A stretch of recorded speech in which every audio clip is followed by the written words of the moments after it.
Hello, I'm Maurice Powell. Welcome to A Little Light Music, Manx Radio's regular Thursday evening classical music hour. I'm going to begin this evening's programme with a jolly overture by Philip Lane. It's called A Spa Overture. Recollections of many of the spa orchestras that used to litter the English coastline back in the day, as they say. Well, we never really had a spa orchestra here on the Isle of Man. There was never really a proper spa here, although for a very short time, less than 2 years, we did have Herr Simon Worm's Viennese Orchestra at the Villa Marina Kurzel from around 1912 to the outbreak of World War I, when, of course, Herr Worm and his orchestra had to leave the island. Although, in fairness, most of them weren't Viennese at all. Most of the players were English. I think only 2 of them were actually of Austrian or German extraction, and they both lived in England for donkey's years. So, but they were sort of victims, if you like, of the events of 1914. We have no recordings, of course, of Herr Worm's Viennese Orchestra at the Kurzel, and of course the name Kurzel was dropped fairly soon afterwards as well, being a German name for a spa. Anyway, that's all history. Very interesting, I'm sure. Philip Lane, A Spa Overture.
Spa Overture by Philip Lane.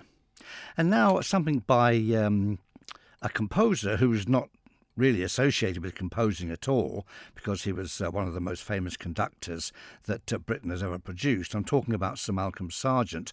But like a lot of conductors, he had a secret desire to also be a composer. I can think of others. The German conductor Klemperer, for example, wrote a number of symphonies, 2, I think, and other pieces. And also the other German conductor, Furtwängler, also wrote a number of pieces. And I'm sure there are other examples I could find as well. This piece by Sir Malcolm Sargent is called An Impression on a Windy Day, and it was written to celebrate the visit of Sir Henry Wood of Promenade Concerts fame to Sargent's stamping ground, which was Stamford in Lincolnshire. An Impression on a Windy Day.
Impressions on a Windy Day by Sir Malcolm Sargent. A fine piece, I think, very well written.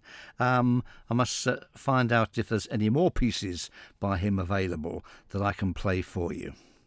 Right, what now? I don't know. This is The Butterfly Fantasy by Eugene Ettore, an American accordion virtuoso who grew up in the world of vaudeville. In the Second World War, he played the accordion in a number of American dance bands and wrote a number of interesting compositions featuring the accordion. So here is Eugene Ettore's Butterfly Fantasy.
The Butterfly Fantasy by Eugene Ettore. And now to the music of Louis Spohr.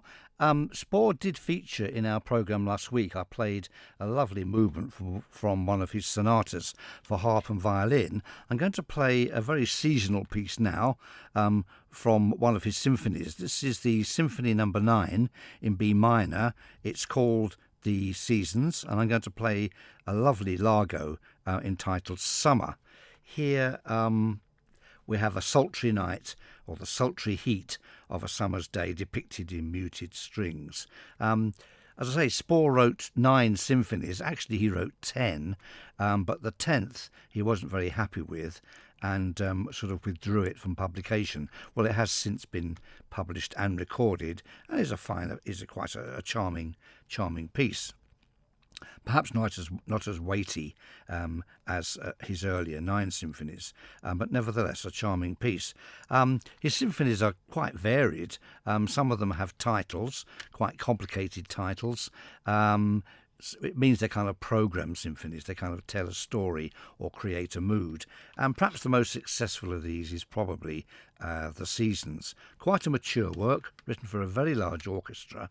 And I think it depicts the sort of the sultry summer days very well indeed. Summer, then, from Spohr's Symphony No. 9.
The slow movement Summer from Spore's Symphony No. 9 in B minor. A lovely, lovely piece.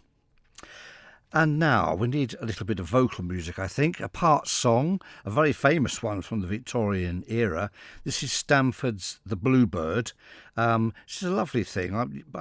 You hardly ever hear it, and yet it will be perfect for some of our smaller choirs. It's sung for us anyway this evening by the BBC Singers. Stanford's The Bluebird.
A very lovely piece, that Stanford's The Bluebird.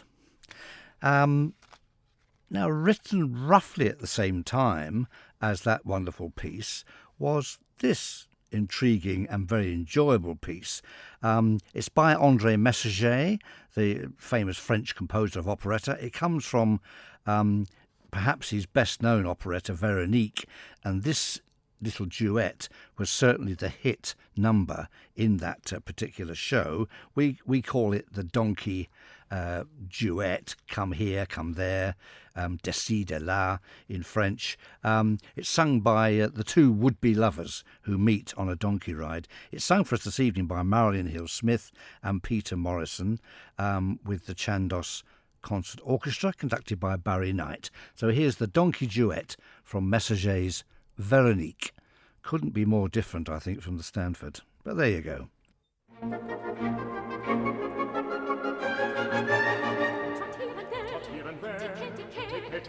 Never sleeping, never creeping, dear little donkey trotting here and there, tick-tick-tick, a bunch of parrots which are way over.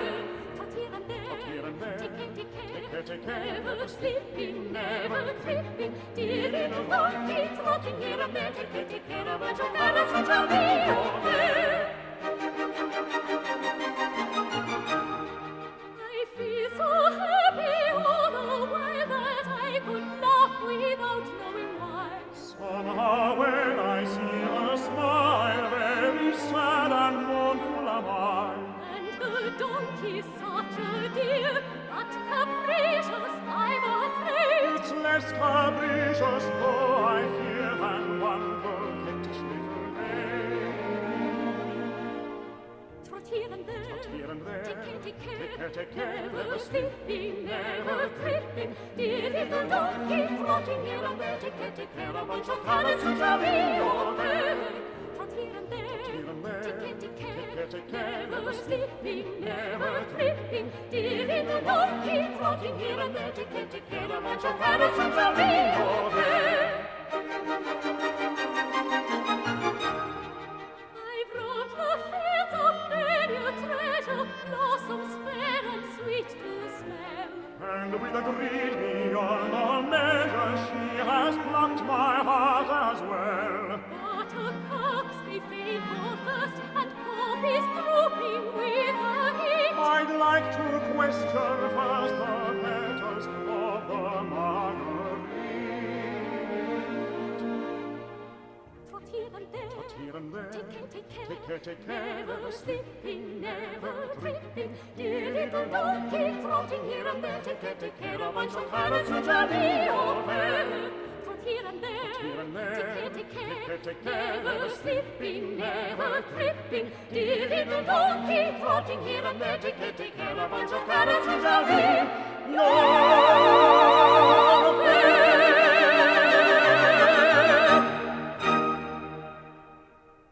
The hit number of the operetta Veronique by André Messager, the so-called donkey duet. And now to an altogether more serious piece by Elgar, not very well known. I think I've conducted it maybe 4 or 5 times in my entire career, and it's always been enjoyed, and people have always found it very surprising and highly emotional, even by Elgar's standards, but it's not very well known. It's a short piece, less than 5 minutes. It's called Sospiri. It was written on the eve of World War One. In fact, he wrote it the year 1914 that Elgar visited the Isle of Man, which he did towards the end of March, beginning of April, to adjudicate at the Manx Music Festival that year, the 23rd festival. He was one of 3 adjudicators. Composer Bantock was another well-known name, but of course all the attention was on Elgar himself. He stayed with the governor, governor who was Ragland, and his wife Lady Ragland, and he attended, of course, all the events and made some very interesting adjudications. He also conducted his cantata, The Banner of St George, with the combined choirs.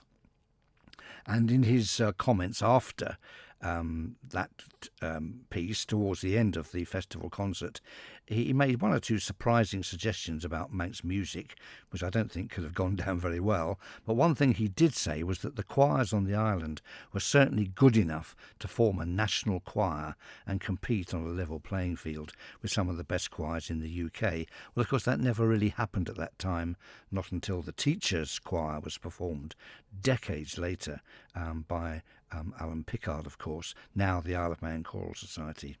But the idea was there. How can we get all these wonderful choirs to form an Ireland choir? Well, as I say, it never happened.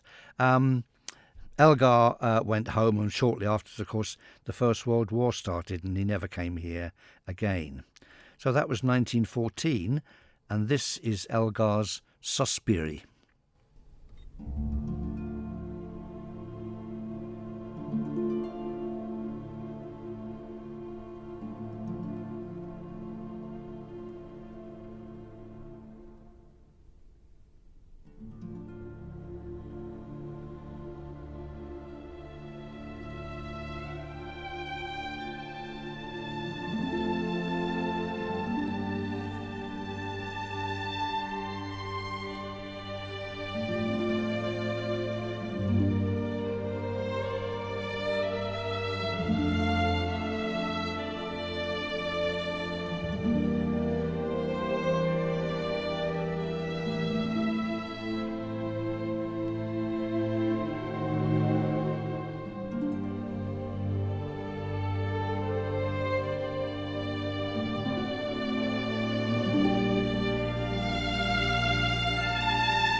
Elgar Sospiri. And now something to lightened the texture, I think. And the music of Eric Coates comes to mind. We haven't had a piece by Coates for a week or two, and I don't think I've ever played this piece before. It's quite a substantial one. It's a symphonic rhapsody based on Richard Rodgers' song With a Song in My Heart, written in 1913. A very fine piece. Eric Coates' Symphonic Rhapsody with a Song in My Heart.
Eric Coates' Rhapsody based on Richard Rodgers with A Song in My Heart. Very attractive piece, that, beautifully orchestrated, as is everything by Eric Coates. So that brings us to the end of the programme. I hope as usual that you found something of interest to relax to. We need something to play us out. I'm not really very inspired at the moment. How about something of Richard Adinsell? He wrote the famous Warsaw Concerto. This is the theme from the 1939 film Goodbye, Mr. Chips. So, until next Thursday at 9, goodbye.